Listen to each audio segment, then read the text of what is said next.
The architects return. The 4-lakh-high vessel, Ishtan, drifted through the darkness, its massive hull reflecting the dim glow of Earth's moon. For the first time in 500,000 years, the great architects had returned to one of their many experiment worlds.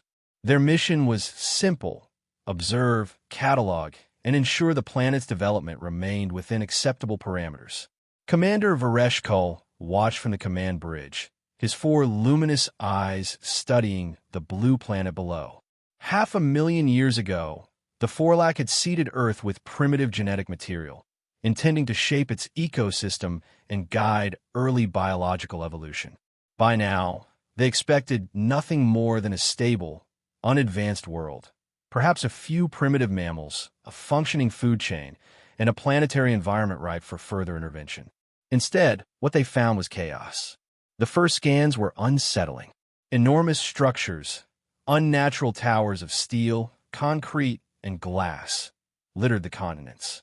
Many stood hollow and crumbling, reclaimed by nature, but their design was unmistakable. Intelligence had not only emerged on Earth, but had thrived far beyond natural expectation. This was not a world of simple creatures. This had been a world of builders, of thinkers, of something dangerously close to the 4-lakh themselves. The atmospheric analysis revealed further horrors: irregular carbon levels, radiation signatures, and remnants of nuclear detonations.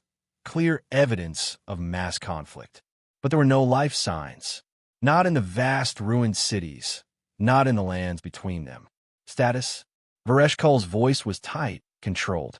His science officer, Yervith, flicked his tendrils over a hollow display, his exoskeletal fingers trembling slightly. High levels of synthetic compounds in the water and air. This world suffered significant biocollapse. The dominant species, it appears to be gone. A cold wave of unease spread through the bridge. This was not the expected outcome. Life was supposed to persist. Even in failed trials, something always remained.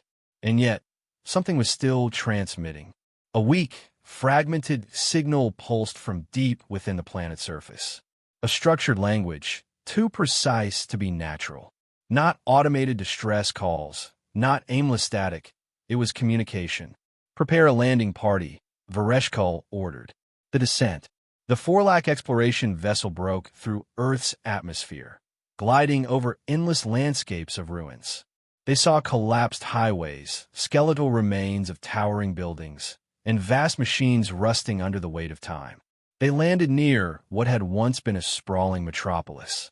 Stone and steel ruins stretched as far as the eye could see. But something watched them, not with eyes, but with sensors buried beneath the ground. The moment they stepped onto the surface, a voice crackled through their translator devices.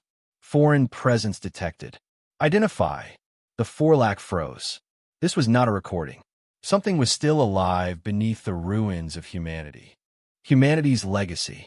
The ruins of the dead city stretched before them like the bones of a fallen god. Towering skyscrapers, their steel frames rusted and shattered, loomed over cracked streets where nature had begun to reclaim what was once lost. The 4-lakh had seen civilizations rise and fall before, but never like this.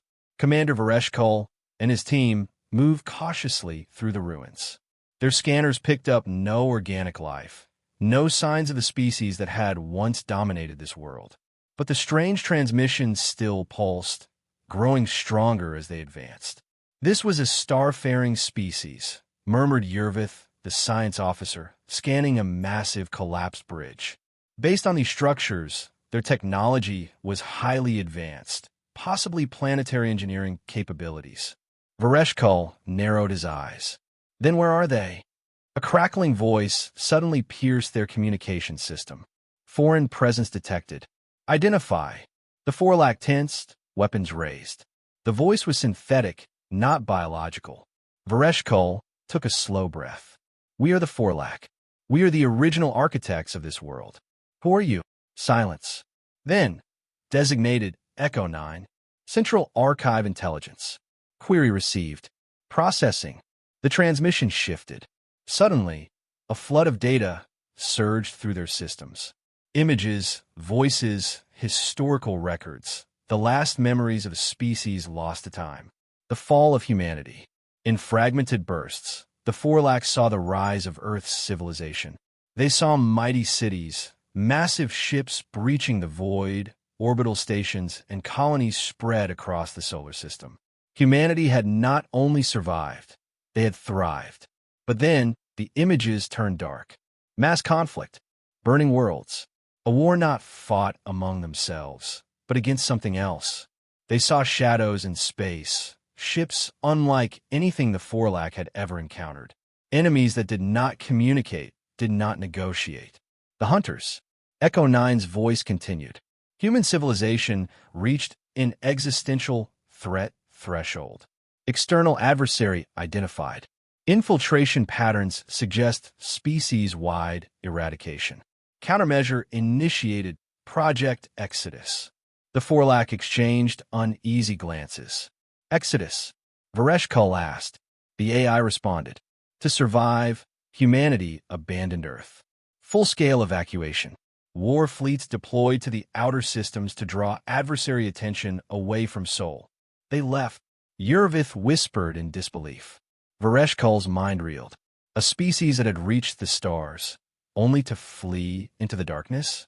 Who was powerful enough to drive them away? A final message flashed across their screens. A recorded transmission from the last humans to leave Earth. If you find this, do not speak. Do not signal. Do not stay. They are still watching. And if they find you, they will not stop until everything you know is dust. Then the ground rumbled. Deep beneath the city, something was waking up. The hunters in the dark. The ground trembled beneath the Forlac's feet. Dust and debris cascaded from the ruined buildings as deep within the earth. Ancient machinery roared back to life. Something had detected them. Commander Vareshkul tightened his grip on his weapon. His team's scanners flickered erratically, overwhelmed by an unseen force. The AI, Echo 9, had warned them, but they had already made a fatal mistake. The Forlac had spoken, and something had heard them. Above, in orbit, the Ishtan sent out an urgent transmission. Commander, we are detecting anomalous energy signatures beyond the system. Unknown vessels approaching at faster than light speeds. Vareshkul's blood ran cold. The hunters. The first signs of doom. Echo 9's voice crackled to life again. Proximity alert. Unauthorized signal broadcast has awakened dormant beacons. This location is no longer secure. Yurvith, the science officer, was already sprinting toward their landing craft. We need to leave. Now. But the ruins had other plans. From beneath the city, massive doors, hidden for centuries beneath rubble, began to grind open. The earth split apart as towering defensive turrets rose from the depths, their ancient barrels adjusting to the sky. These were not simple weapons. They were planetary defenses, designed for a war long forgotten. And they were reactivating just as the hunters arrived. The enemy returns. In high orbit, the Forlac vessel detected FTL distortions on the outer edge of the solar system. The incoming fleet was unlike anything the Forlac had ever encountered, dark, jagged vessels that bent light around them, moving with unnatural precision. No emissions, no communication. Predators. Commander, the ship's captain shouted through the communicator. Multiple unknown contacts approaching at high velocity. We must retreat. Vareshkul knew they wouldn't get that chance. Above the ruined city, the sky ripped open. A massive harvester vessel materialized in high atmosphere, its monstrous form blocking out the sun. It didn't move like a normal spacecraft. It shifted, as if it were a wound in reality itself. Then, without warning, it descended. A horrible, alien screech filled the airwaves, a sound that bypassed translation devices and struck directly into the mind. It was not a greeting. It was a confirmation. They had been found. The last stand begins. The Forlac sprinted toward their craft, but Echo 9's voice stopped them. Chance of survival, 0%. Retreat inadvisable. However, alternate defense protocol available. The AI's tone changed, no longer a passive historian, but a cold strategist. Final human defense fleet still intact beneath surface. Activation requires external authorization. Vereshkul hesitated, realization dawning. The humans had left a weapon behind. Above, the harvester ship charged its primary weapon. The ruins of Earth would soon be nothing but dust. Vereshkul made his choice. Do it. Deep below the ruins, ancient engines roared. Humanity's last war fleet was waking up. Humanity rises once more. The ground shook violently as ancient machinery roared to life. Beneath the ruined city, deep in the planet's crust, massive hangars opened for the first time in millennia. Earth was not defenseless. Echo 9's voice was steady. Final human war fleet activating. Stand by. Vereshkul watched in awe as colossal structures, hidden for 500,000 years, emerged from beneath the surface. Sleek, angular warships, their hulls still gleaming with human insignias, powered up, drawing energy from deep geothermal reserves. Weapons hummed to life, systems recalibrating as if humanity had never left. Overhead, the harvester ship descended, its monstrous frame blotting out the sky. It had come to finish what it started. A dark energy pulse gathered at the alien vessel's core, a weapon designed to erase entire civilizations. But it had miscalculated. The battle for Earth. From the depths of the planet, the last human war fleet launched. Sleek cruisers and dreadnoughts surged into the sky, moving with perfect coordination, their AI-controlled systems engaging in formations so precise they seemed alive. Plasma cannons ignited the heavens, lancing toward the harvester vessel with pinpoint accuracy. The harvester hesitated. For the first time, it was being hunted. It responded with devastating force. Black tendrils of energy lashed out, raking across the city ruins, obliterating anything in their path. But the human fleet was ready. They dodged, they adapted, they retaliated.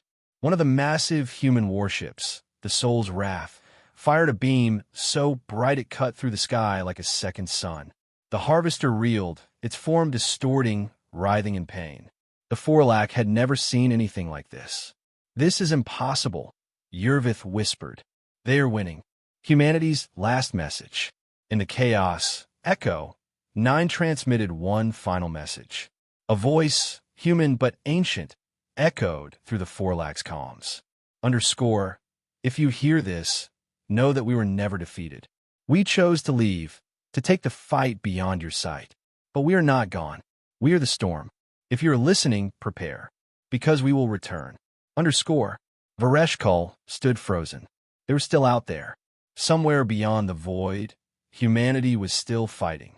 The harvester, overwhelmed by the sheer ferocity of the human fleet, began to collapse in on itself. It tried to flee, but the warships pursued relentlessly, hurling fire and destruction in its wake.